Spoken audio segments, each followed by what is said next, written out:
Halo, assalamualaikum guys. Hari ini kami dari kelompok 2 bakal ngejelasin nih apa sih indera penglihatan itu. Bagian apa aja ya yang ada di mata? Yuk simak. Sebelum itu kita mau memperkenalkan dulu nih nama anggota kita. Ada Rosemary Apriliani sebagai editor di tugas ini. Ada juga Feby Apriani dan Siti Nurpadila yang tugasnya mencari file atau gambar mata. Dan ada Siti Mila Maulida, Azka Desniar, Nauli Adha. Mereka bertiga tugasnya merangkum semua materi di video ini loh. Daripada lama-lama yuk kita mulai. Kira-kira apa ya yang dimaksud indera penglihatan pada manusia? Yuk cari tahu bareng-bareng. Jadi, indera penglihatan manusia atau mata adalah atau indera penglihatan manusia adalah salah satu bagian tubuh yang memiliki peranan penting dalam hidup manusia sebagai indera penglihat.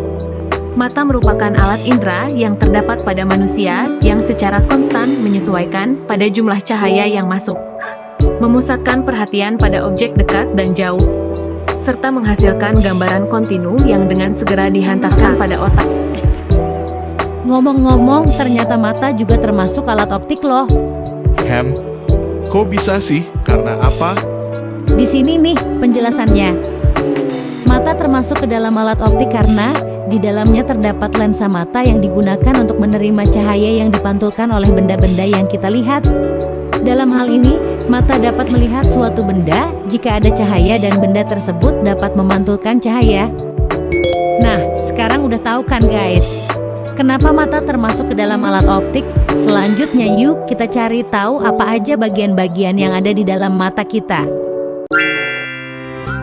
Di dalam mata terdapat bagian-bagian seperti 1. Kornea, bagian terluar bola mata. Kornea merupakan bagian lapisan tipis yang bening dan dapat tembus cahaya. 2. Lensa mata, lensa yang terbuat dari bahan bening, berserat, dan elastis. Berfungsi mengatur pembiasan yang disebabkan oleh cairan aqueous humor di depan lensa. Lensa mata berfungsi sebagai lensa cembung, yaitu pembentuk bayangan yang bersifat nyata, terbalik dari diperkecil. 3. Iris, selaput di depan lensa yang membentuk celah lingkaran. Iris berfungsi mengatur banyak sedikitnya cahaya yang boleh masuk melalui pupil. Iris juga berfungsi memberi warna pada mata. 4. Pupil, celah lingkaran yang dibentuk iris. Pupil berfungsi untuk mengatur banyak tidaknya cahaya yang masuk ke bola mata. Apabila cahaya yang masuk ke mata sangat kuat, pupil akan menyempit, sehingga cahaya yang masuk ke bola mata levis sedikit. Apabila cahaya yang masuk ke mata redup, maka pupil akan melebar sehingga cahaya yang masuk lebih banyak. 5. Renita atau selamat jala berfungsi sebagai layar penangkap bayangan. 6.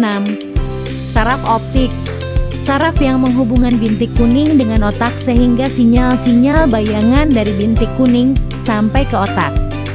Wah, ternyata banyak bagian-bagian di dalam mata kita loh, yang akhirnya kita bisa melihat benda-benda di sekitar kita.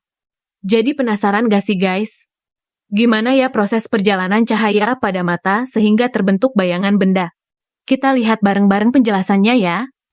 Cahaya masuk ke mata melewati kornea. Lapisan kornea mata terluar bersifat kuat dan tembus cahaya. Kornea berfungsi melindungi bagian yang sensitif yang berada di belakangnya dan membantu memfokuskan bayangan pada renita. Setelah cahaya melewati kornea, selanjutnya cahaya akan menuju ke pupil. Pupil adalah bagian berwarna hitam yang merupakan jalan masuknya cahaya ke dalam mata. Jumlah cahaya yang masuk ke dalam mata kamu diatur oleh iris. Besar dan kecilnya iris dan pupil bergantung pada jumlah cahaya yang masuk ke dalam mata. Cahaya yang melewati lensa selanjutnya akan membentuk bayangan yang kemudian ditangkap oleh retina. Retina merupakan sel yang sensitif terhadap cahaya matahari atau saraf penerima rangsang sinar, dalam kurung fotoreseptor, yang terletak pada bagian belakang mata.